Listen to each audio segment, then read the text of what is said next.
Phone tapping తెలంగాణలో రచ్చ రచ్చ నడుస్తుంది. చినికి చినికి గాలివానలా మారి పెను తుఫాన్గా మారబోతా ఉందా?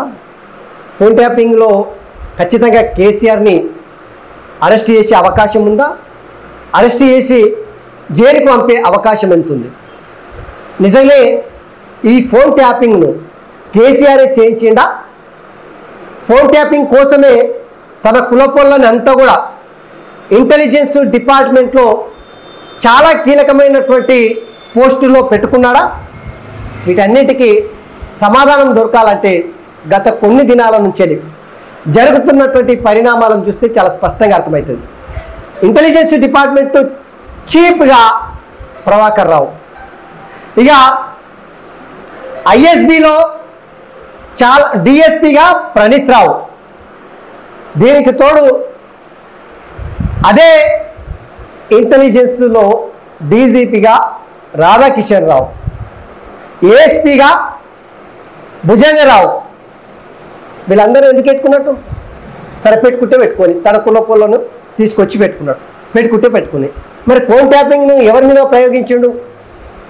రియల్ ఎస్టేట్ వ్యాపారాలు చేసేటోళ్ళని, వ్యాపారాలు చేసుకునేటోళ్ళని, కంపెనీలు నడిపేటోళ్ళని, సినిమా ఇండస్ట్రీలో చాలా సెలబ్రిటీలుగా ఉన్నటువంటి వాళ్ళ డేటా ఇక వీరికి తోడు అవాల దంద చేసేటోళ్ళు. ఇక వీళ్ళంటే కూడా పెద్దగా రచ్చగాకపోవు. కానీ కేసీఆర్ని ఎవరైతే ప్రశ్నించారో, కేసీఆర్ తప్పులను ఎవరైతే ఎత్తు చూపారో, అది ప్రజా సంఘాలు కావచ్చు, ప్రతిపక్షాలు కావచ్చు, ప్రజల కోసము కొట్లాడేటువంటి వ్యక్తులు కావచ్చు, లేదంటే సోషల్ మీడియా వేదికగా ప్రశ్నించేటోళ్ళు కావచ్చు, వీళ్ళందరినీ టార్గెట్ చేసి ఫోన్ ట్యాపింగ్ చేసి వాళ్ళందరి ఫోన్లను దొంగసాటుగా తెరసాటుగా వినుకుంట తన కుర్చీ కోసము, తన పదవి కోసము, తన బిడ్డ సారగంధాల నుంచి బయటపడేదాని కోసము, ఉప ఎన్నికల్లో గెలవడానికి కోసము ఇక ఫోన్ ట్యాపింగ్ చేసిందంటే ఇక్కడ అసలు ఫోన్ ట్యాపింగ్ మామూలు విషయం అయితే కాదు, చాలా తీవ్రమైనటువంటి నేరం. ఖచ్చితంగా ఈ విషయంలో కేంద్ర ప్రభుత్వం కావచ్చు, రాష్ట్ర కాంగ్రెస్ సర్కార్ కావచ్చు, ఇప్పటికే రేవంత్ రెడ్డి ఓటుకు నోటి కేసులో కేసీఆర్ ఇట్లనే ఫోన్ ట్యాపింగ్ చేసి పట్టుకొని జైలుకు పంపించిండు. ఇక రేవంత్ రెడ్డి ఏం తక్కువనా?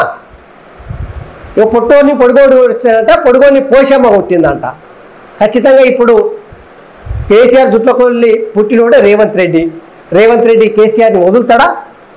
పోనీ రేవంత్ రెడ్డి వదిలిన బీజేపీ వాళ్ళు వదులుతారా?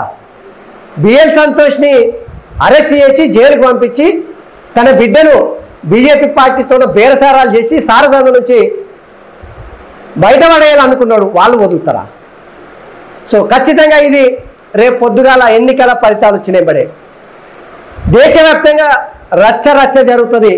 కేసీఆర్ని ఇన్వెస్టిగేషన్కి పిలుస్తారు, అరెస్ట్ చేస్తారు, జైలుకు పంపిస్తారు అనేటువంటి భావన చాలా పెద్ద ఎత్తున వ్యక్తమవుతా ఉంది.